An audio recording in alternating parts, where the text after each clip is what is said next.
cuchillada clavada en el costado de la correntada. La punta ya tic-tac despierta al titilar de cada día y se pierde en el tiempo guaraní el origen de su nombre Bañé, que contaba de su monte, de sus árboles y frutos, Yuminí. Comenzando entonces la anteúltima charla de este ciclo, que fue realmente exitoso, gracias a ustedes, porque han participado en prácticamente todas las charlas. Y bueno, en esta oportunidad lo tenemos de disertante al arquitecto, ¿cómo era tu nombre? Edgar Piñeiro, egresado de la Facultad de Arquitectura y Urbanismo, con posgrado en formación ambiental del Foro Latinoamericano de Ciencias Ambientales de La Plata, cátedra UNESCO en Desarrollo Sustentable, se capacitó como profesional UNESCO en Desarrollo en San Sebastián, España, asesoró y realizó diversos proyectos de programa UNESCO, es máster en docencia universitaria, fue asesor entre 2007 y 2015 y formulador y promotor ambiental en el proyecto de mejoramiento barrial Promeva, y desde el 2019 formador de proyectos. Es profesor en la Facultad de Arquitectura y Urbanismo de la Universidad Nacional del Nordeste. Se desempeñó también entre 1999 y 2015 en Patrimonio Arquitectónico e Historia y Crítica de la Arquitectura 1 y es docente de la Cátedra de Historia y Crítica 2 y 3, Teoría de las Artes Combinadas, en la Facultad de Arte y Diseño de las Ciencias de la Cultura e Historia del Diseño Gráfico 1 y 2. Desde 1982 viene realizando exposiciones de arte en muestras colectivas e individuales en salones de la región y forma parte de 2 grupos de investigación sobre la vivienda moderna y el paisaje cultural que se realizan en los institutos UNES del CIAM y el CEAU. Y en esta ocasión, y a propósito de esos proyectos de investigación, va a desarrollar dimensiones del paisaje cultural, abordaje a la complejidad del caso Cacatí, que se apoya, por supuesto, en estos trabajos de investigación con un equipo integrado por Victoria Valenzuela como directora de estos proyectos.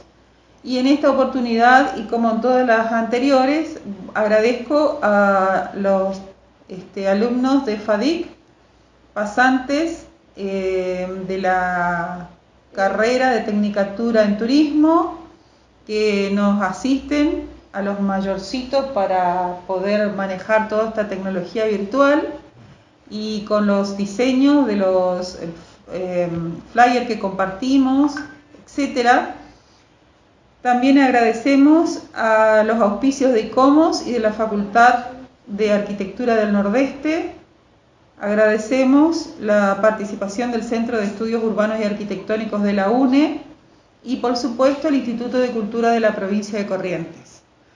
Quedan con Edgar para el desarrollo de esta antepenúltima charla. Bueno, buenas tardes a todos. Vamos a compartir unas imágenes de Power.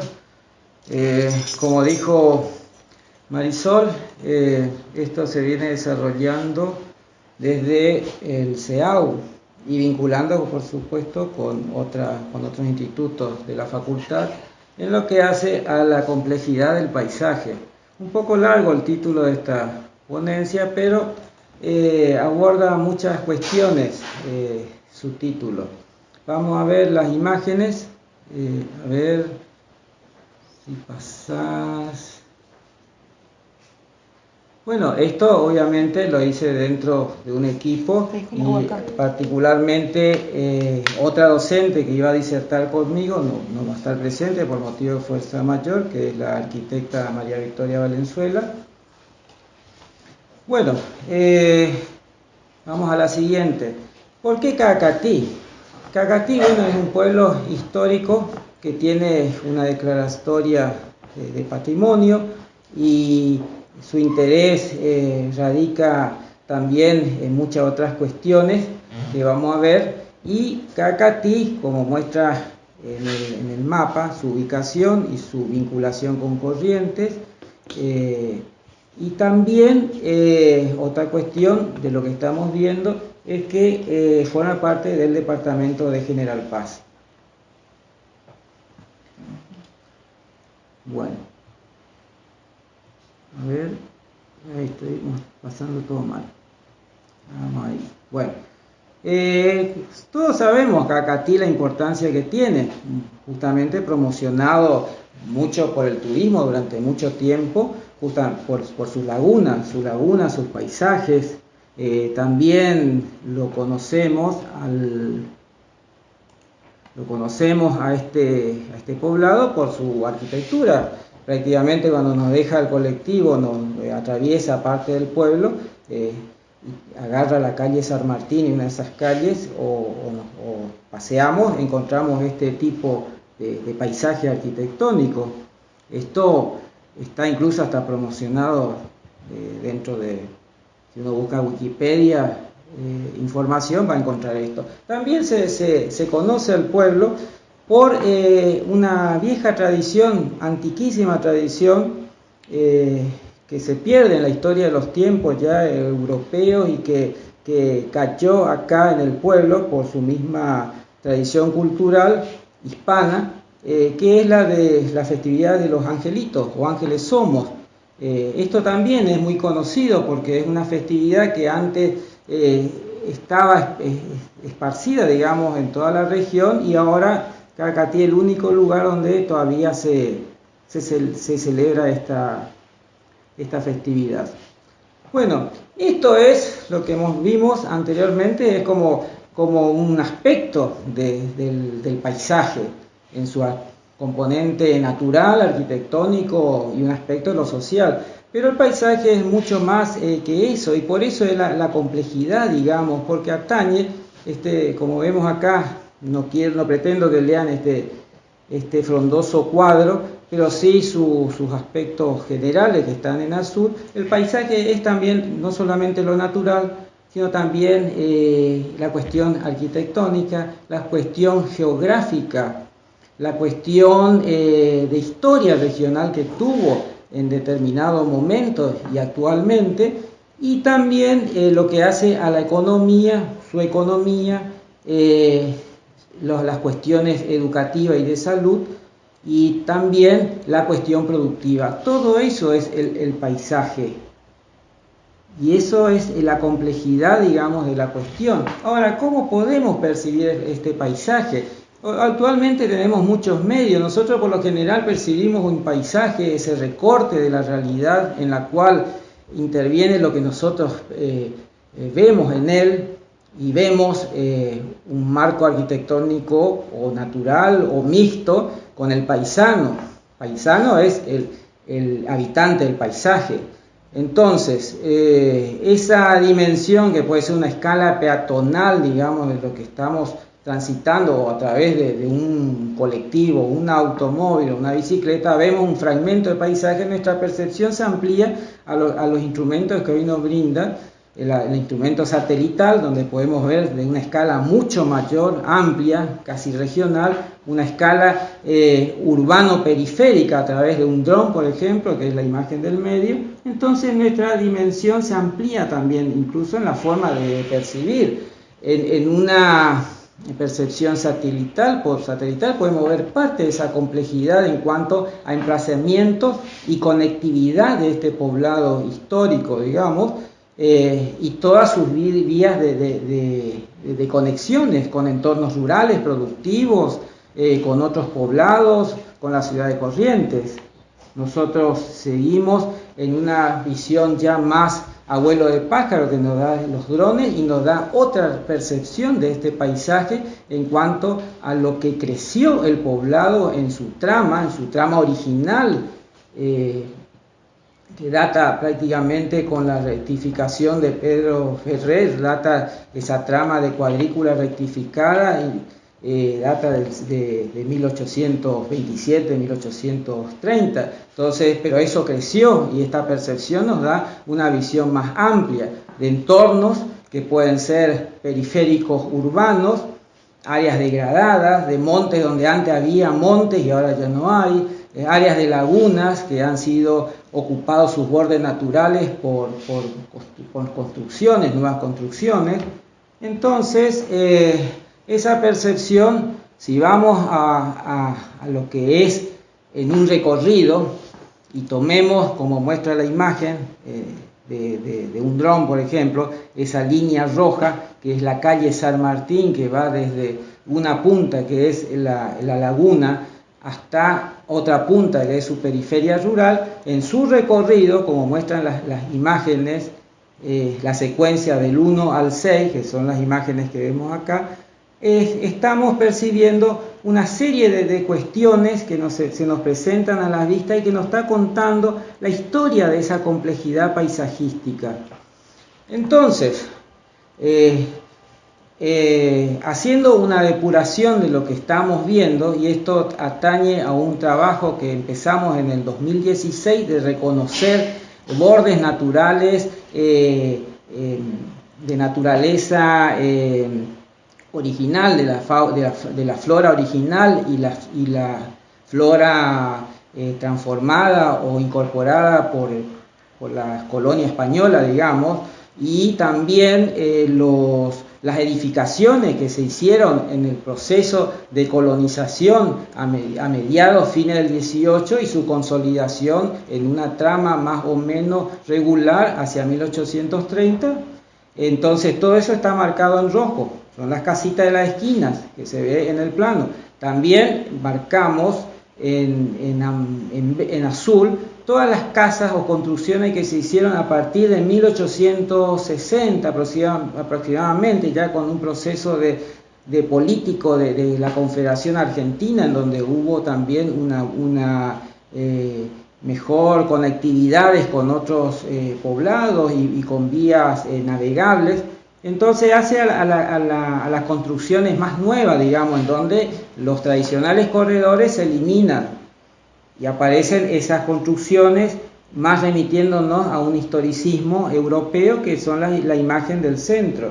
Tenemos en amarillo todas las construcciones donde se despojan directamente de los corredores y de todas indicaciones históricas, que es la imagen del costado de esa casa de 2 pisos, donde está limpia de todo tipo de ornamentación, y eso se nos presenta en ese recorrido por la calle San Martín. Ya en una depuración vemos que hay tantas construcciones de distintos periodos, además de sus bordes, que los bordes con que limita este poblado, que son sus sistemas de laguna y algunos vestigios del monte nativo.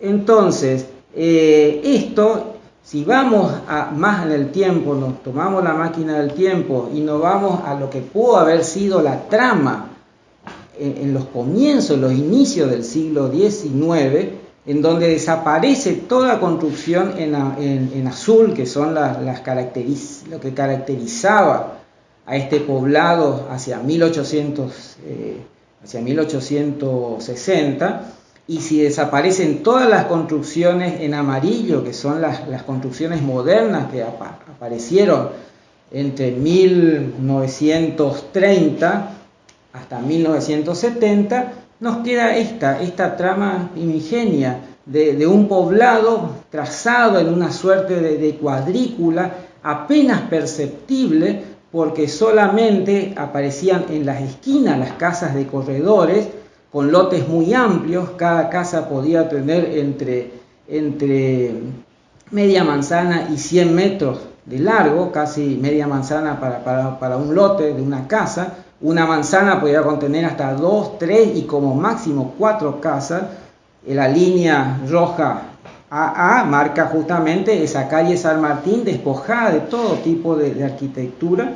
Nos quedamos con la arquitectura que se consolidó hacia 1830, por eso ese perfil que estamos dibujando abajo del plano.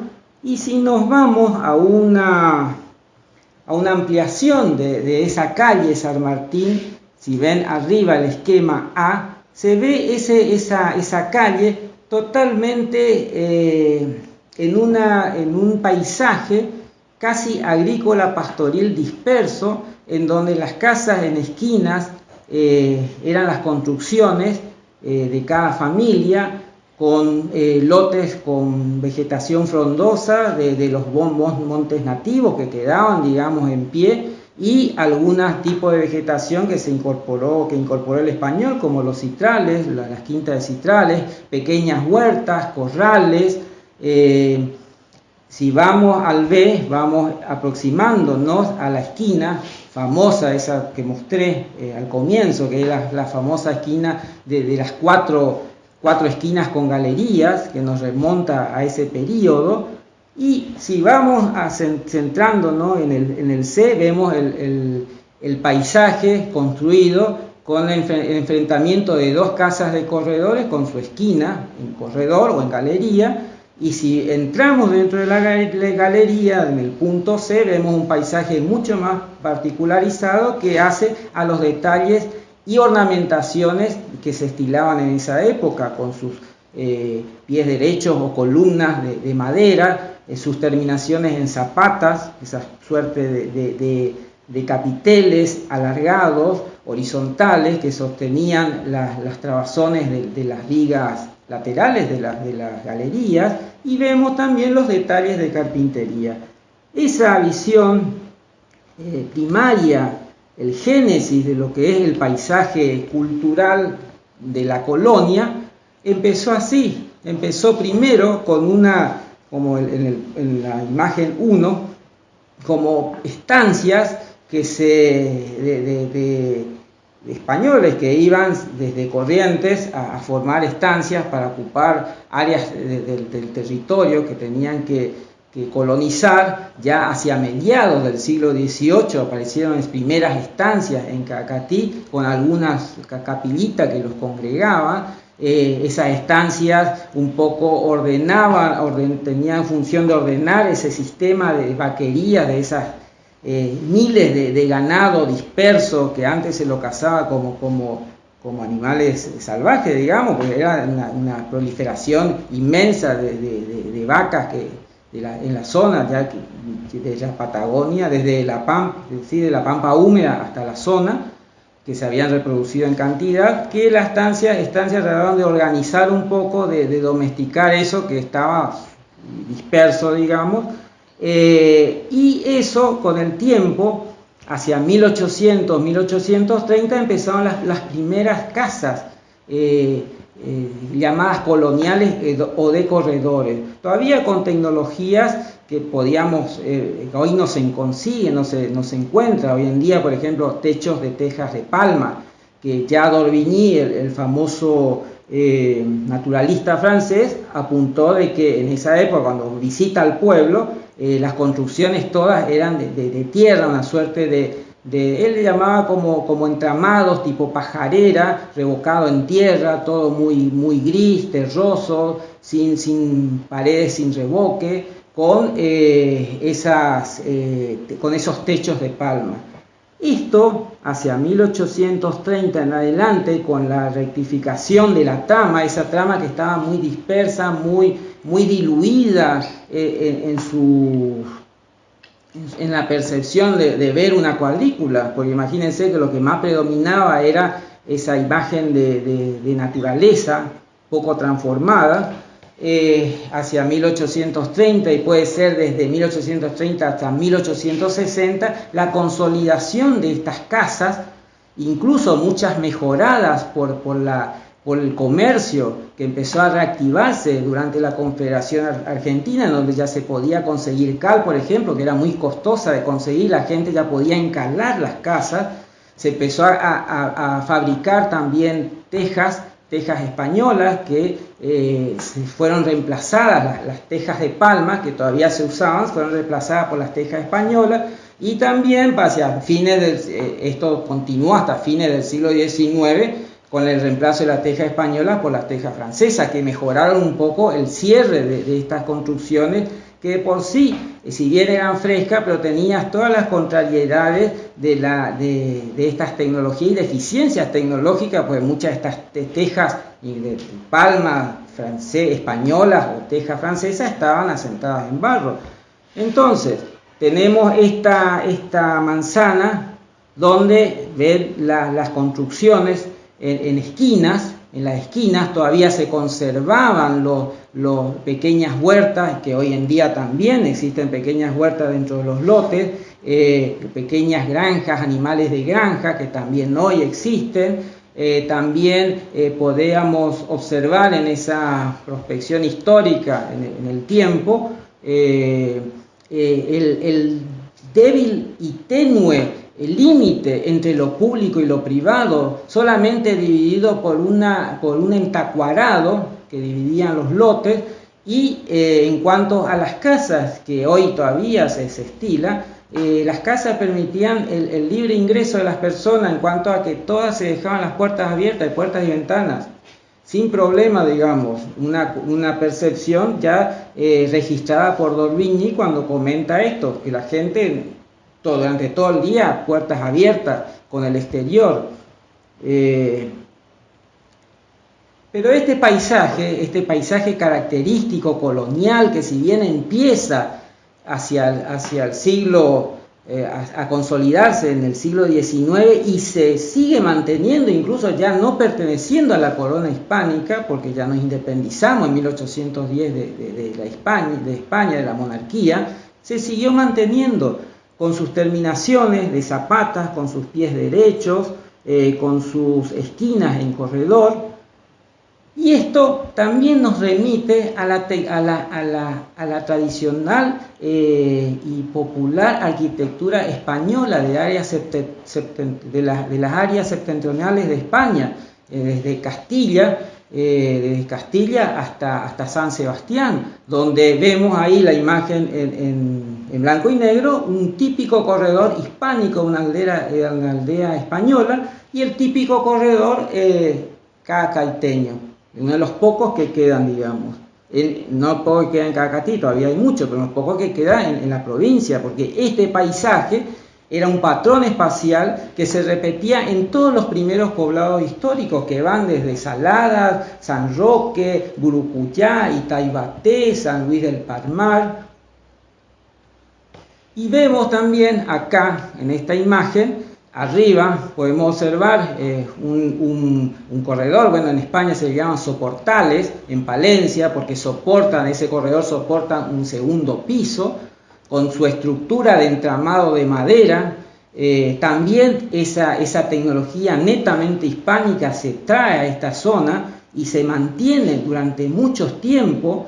Incluso hoy en día se sigue haciendo estos entramados de madera, que es básicamente una trama densa de palo a pique y tacuara, que una sola casa podía llevar unos 200 palos de quebracho o madera dura, todo después revestido en tierra. Otras casas también con el famoso adobe, que son tecnologías que se remontan a la historia de Roma, que se transmite en la península ibérica, y de eso se lo trae a América y se lo sigue adaptando y transformando ya con materiales locales.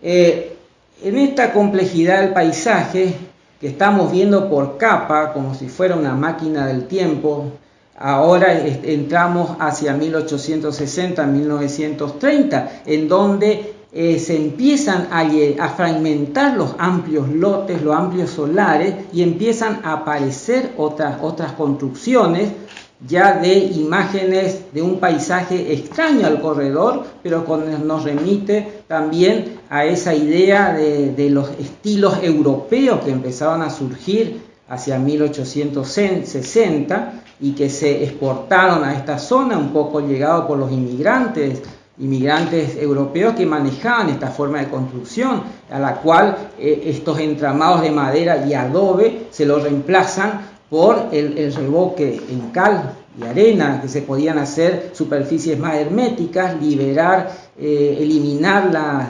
herméticas y impermeables al agua, y liberar los corredores, dejar limpia la vereda del corredor, o sea, eliminar el famoso corredor de tipo colonial, Y también se mantiene, son los lotes mucho más pequeños, pero todavía se mantiene esas tradiciones de guardar dentro de los lotes citrales, animales de granja.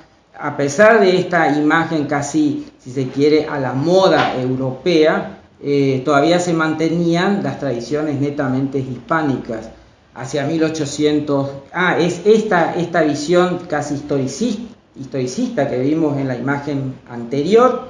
Se llega desde 1860 hasta prácticamente 1930 con historicismos muy tardíos, cuando ya empezaba a imponerse otro tipo de arquitectura, y así hacia 1830 a 1970 se instala lo que se llama la arquitectura moderna, en donde se despoja todo tipo de ornamentación histórica, de reminiscencia europea y todo tipo de elementos que nos remiten también a las tradicionales casas de corredores. En este periodo los teos se fragmentan aún más, y por supuesto se quedan en las esquinas las casas tradicionales, y en medio los nuevos lotes con los nuevos formas de hacer arquitectura, porque hacia 1830, 1970 nadie se le iba a ocurrir hacer casas historicistas, por ejemplo. Ya las medidas eran distintas, materiales estandarizados, nuevos sistemas de confort y de higienizar, digamos, el lote.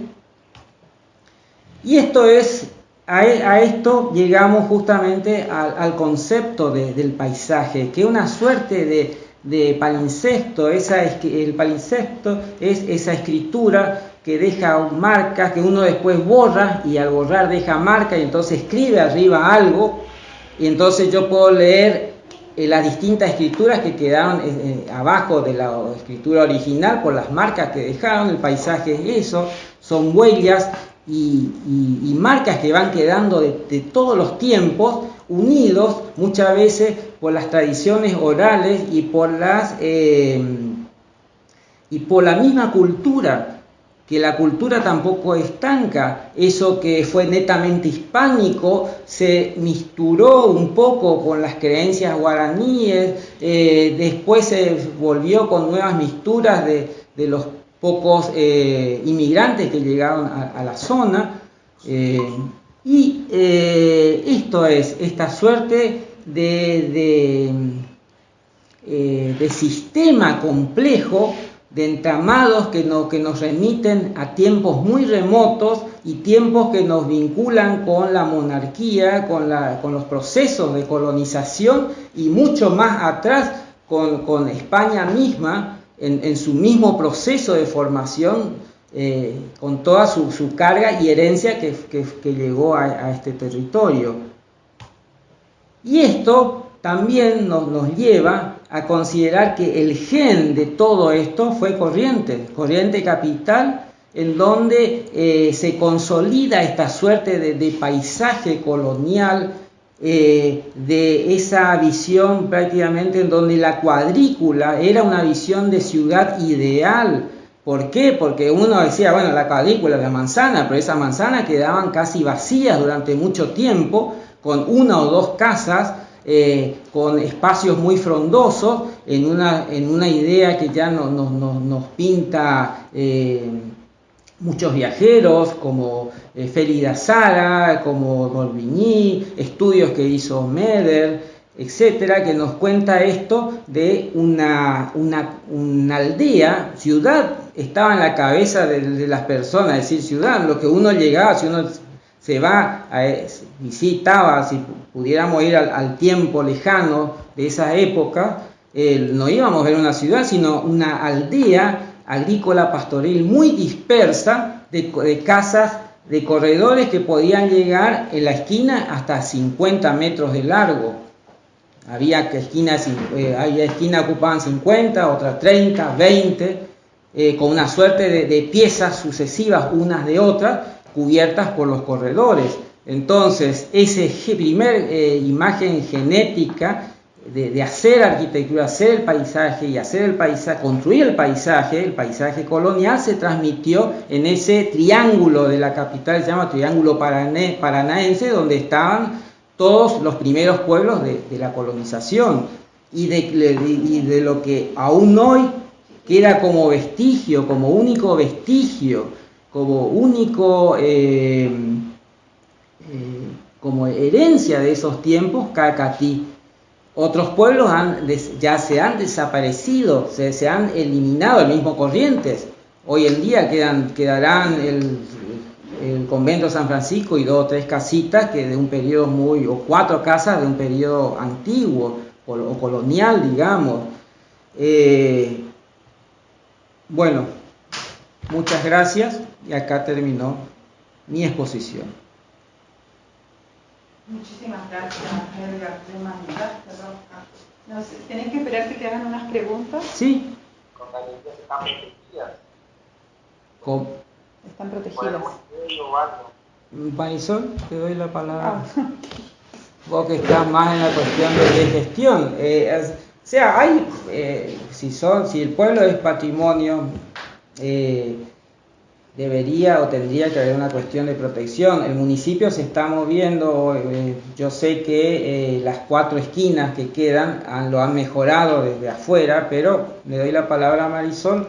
Marisol. ¿Qué tal, Eduardo? El poblado fue el año pasado declarado Monumento Histórico Nacional, o sea, poblado histórico, a partir de un programa que largó la Comisión Nacional de Reconocimiento de Poblados Históricos. Pero justamente el trabajo del Atlas y los trabajos de investigación realizados desde el CEAU daban cuenta del título de las charlas, que es Patrimonio en Riesgo.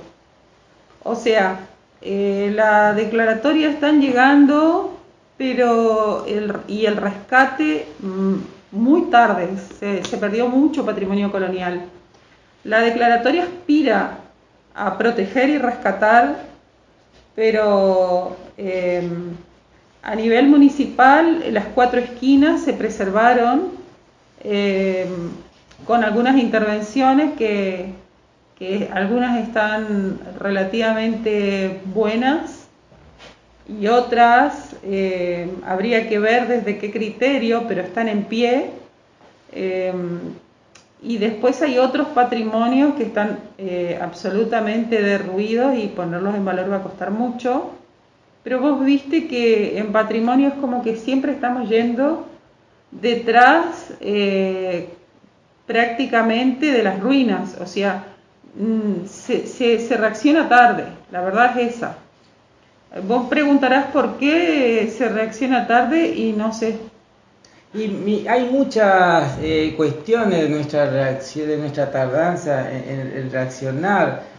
Cuando todas las declaratorias modernas sobre el patrimonio que empiezan justamente con la formación de Naciones Unidas y la UNESCO, como parte extensiva cultural de Naciones Unidas, la UNESCO, se hicieron. En el marco de la UNESCO hicieron muchas declaratorias, hay muchos, qué sé yo, la carta de Atenas, la carta Atenas, la de Quito, la de Venecia, que nos dicen qué criterios tomar, incluso la de Quito muy especialmente porque se redactó en los años 60, 1967, que nos atañe a la cuestión americana, latinoamericana. Pero eso, imagínense, de esa época, 1967, a que se expanda a las formas, a los institutos de cultura o a las universidades, o a gente preparada, formada.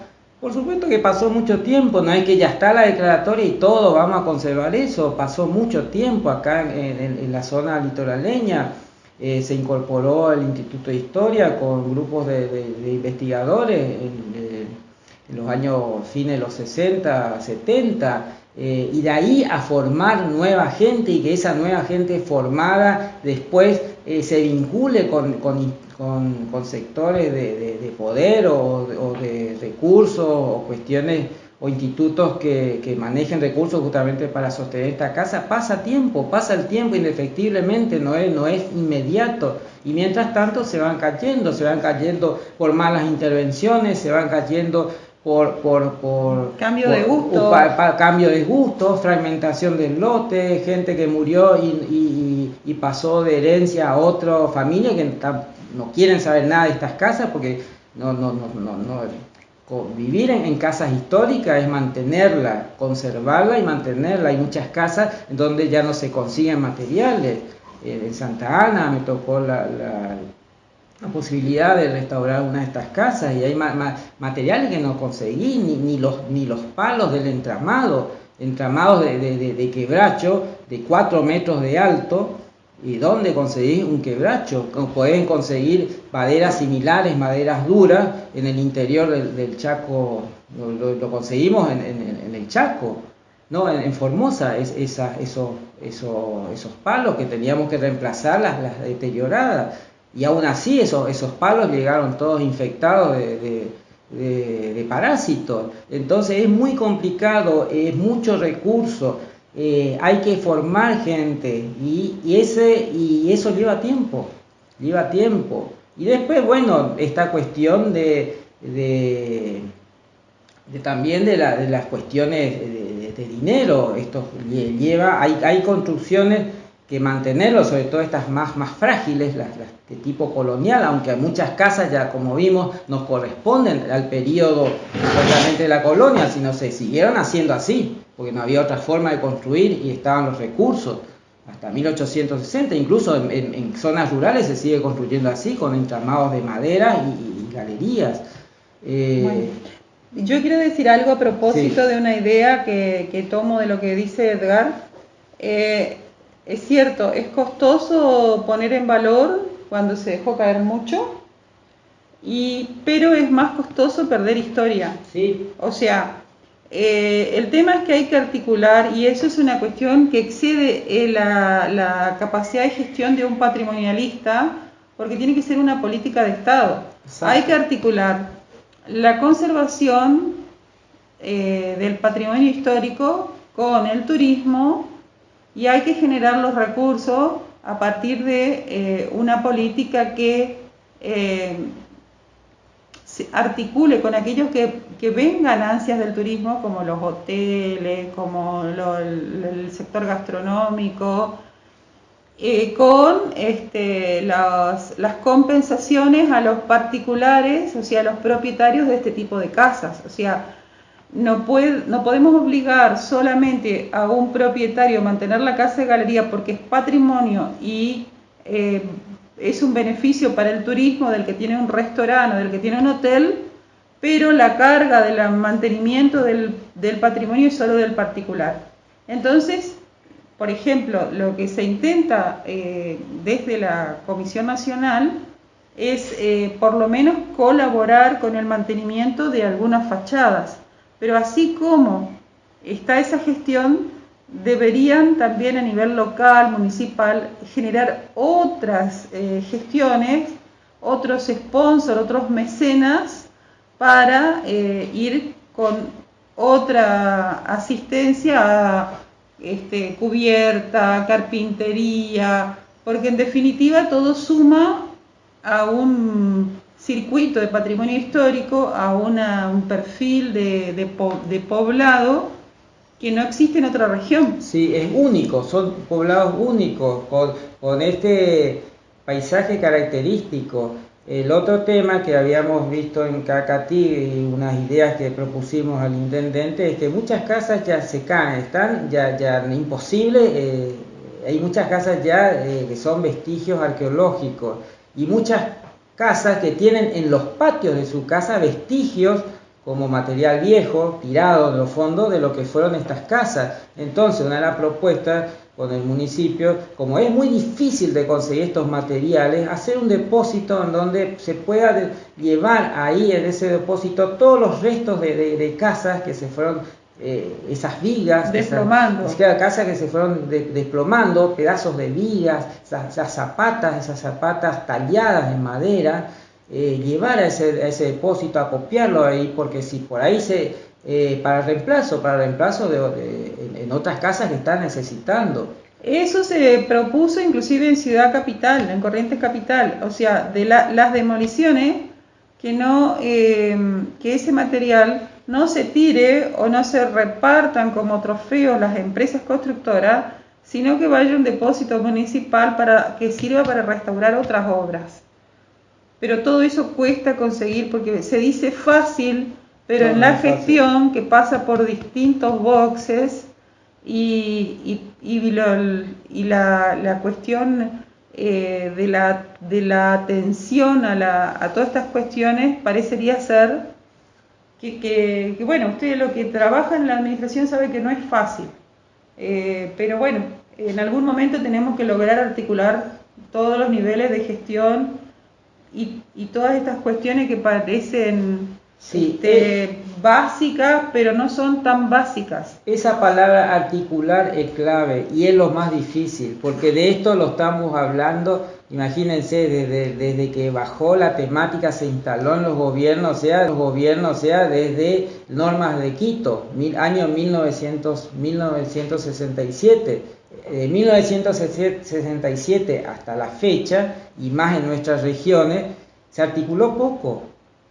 Y te digo más, ahora que el patrimonio está instalado en la agenda pública, tenemos otro peligro, que se instale en la agenda pública y significa que el político quiere inaugurar, y ese es un problema, porque el patrimonio hay que trabajarlo con cuidado.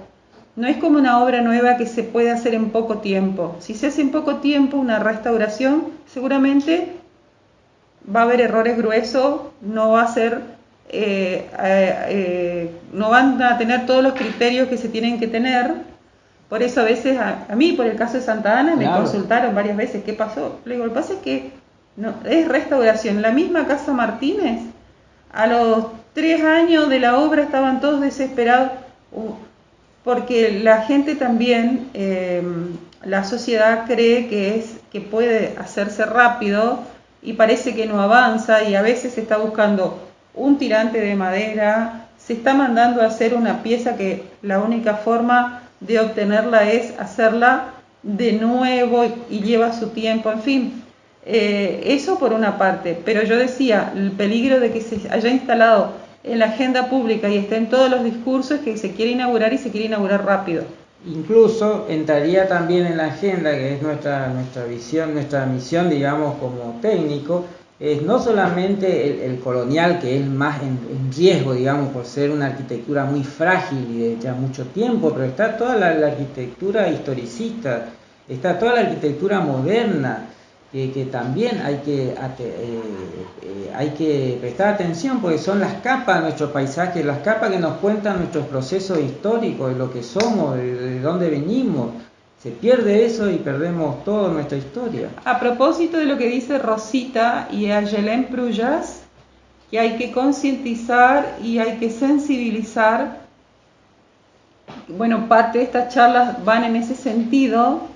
Después hay otra cuestión que hay que tener en cuenta, es que en Argentina, y así lo hacemos, lo trasladamos a Corrientes, no somos afectos a mantener las instituciones, es decir, se genera capacidad, recurso humano, vamos a poner Dirección General de Preservación del Patrimonio de la Municipalidad, por ejemplo, se forma, se capacita, pero otra gestión renueva, o sea, no queda como personal de planta, y al nuevo que ingresa hay que volver pasan 4 años, aprendió y cambia. Sí, es el mal argentino. Ese problema de no institucionalizar estas cuestiones que requieren justicia, capacitación y un montón de cuestiones, es también un déficit dentro de la burocracia del Estado. Sí, exactamente. Y esto hay que sumarle complicaciones. Falta de mano especializada. Claro. Sí, falta mano especializada. Y cuando especializás una mano que costó muchísimo, viene una nueva gestión y a esa mano especializada lo deja fuera.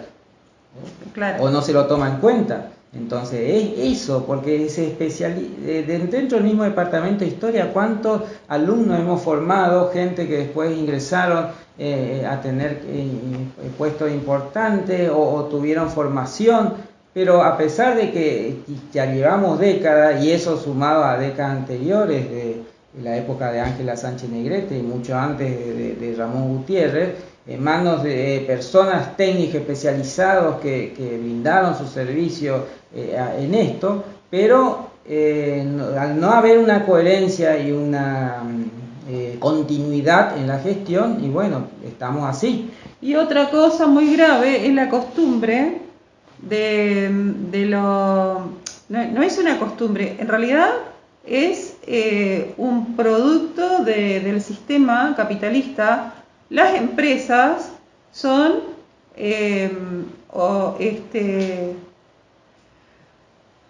activadas por gestores de obras, o sea, la gente que hace la gestión con el gobierno, con el municipio para tomar la obra. Esas empresas, el interés ¿cuál es? Hacer obra y el lucro. Ahora, nos encontramos con obras que parecen de restauración, pero tienen mucho de nuevo viejo. La verdadera restauración es con la incorporación de materiales originales, que es lo que cuesta. Pero, ¿qué pasa? El patrimonio, nosotros no tenemos el gremio de los patrimonialistas, ni no tenemos tampoco un reconocimiento a nivel de profesión dentro de la profesión de arquitectos, por ejemplo. Es decir, que tenemos como muchos flancos que ajustar, pero confiamos en que algún día se pueda ir cerrando. Pero de hecho, un tema importante es encontrar un respaldo en las instituciones que tendrían que respaldar la actividad profesional, porque hoy la actividad profesional está sometida a las actividades de las grandes empresas constructoras. Y después hay otra cuestión, que nosotros estamos ya en un área que no solamente es patrimonio en riesgo, sino un área de riesgo también por las mismas cuestiones ambientales que está padeciendo todo el mundo entero, donde hay un régimen pluvial mucho más extenso, mucho más humedad, entonces esta carga de humedad incide sobre el patrimonio, hay mayor población, mayor polución, mayor de todo, cosas que en el plano ambiental no se están dejando de lado. Nosotros intervenir en un área céntrica, en un área de interés patrimonial como puede ser el poblado de Cacatí o cualquier otro poblado que conserve no solamente esta arquitectura, sino arquitectura que cuente su historia, aunque sea reciente, ya se tendría, como se estila en otras partes, ver no solamente la cuestión histórica, sino todo lo que hace al mejoramiento de la misma ciudad, porque Cacatí va a tener el problema con el tiempo, todos sus bordes de lagunas. En algún momento habría que haber normativas de restringir ciertas cuestiones, problemáticas ambientales que está habiendo. Muchas de estas lagunas se están contaminando, y así, no solamente en Cacatí, el mismo Corrientes, Capital. O sea, la cuestión de trabajar en el patrimonio es también trabajar en la cuestión de mejoramiento ambiental de un sistema mucho más amplio. Y no es que no haya un estudio, porque este tema a mí me apasiona y él dice algo y yo ya, pero que no es que no haya un estudio, porque yo sé que para códigos de planeamiento se trabajó en todos los municipios. O sea que estudios y diagnósticos, sobran. Como la misma ciudad de Corrientes, hay normativas y se han hecho estudios de descentralización, y díganme ustedes cuándo se descentralizó. y de esto se está hablando hace más de 40 años. Exactamente. Entonces, nos falta que nuestras instituciones, por lo menos aquellas que tienen que ser firmes porque van a sostener el bien común, se mantengan y los recursos se formen y se mantengan. Es como cualquier área, como estamos viendo las áreas de salud, se necesita personal formado y no se hace un día para otro. Bueno, gente, yo me copé, no sé si alguien quiere hacer otra pregunta. Yo también me copé. Bueno. ¿Qué te dice Miriam? Pienso que en la medida que la comunidad se empodere del valor del patrimonio, exige que quien sea el siguiente gobernante dé continuidad a los proyectos de protección. Sí, Miriam, vos sabés todo lo que nos costó el patrimonio jesuítico. Por ejemplo, el empoderamiento de la población tiene sus límites y ante muchas cuestiones que exceden muchas veces, por ejemplo, esta cuestión de emergencia sanitaria, la gente está preocupada por su salud, se pueden empoderar, o cuestiones económicas, está bien, la gente se empodera, puede hacer marcha, nosotros mismos hemos logrado que se tiren abajo ciertas cuestiones después de mucha... de hacer barullo, digamos, pero no basta eso no basta, hay que tener, articular y todos los niveles tienen que marchar, digamos, aceitadamente, si no vamos a perder todo, incluso el paisaje que tenemos ahora en todas las ciudades. Ahí está. Son las 7, excelente, dice, muchas gracias. Ana. Hola Ana. Hola Ana, muchas gracias. Hola, gracias. Muy buena la charla, Edgar. Muchas Bueno, gracias. Tenía muchos nervios. Bueno, muchísimas gracias a todos. Entonces, en breve subiremos los videos de las charlas que se hicieron. Vamos a esperar la última para empezar a entregar los certificados. Así que, mil gracias. Chao.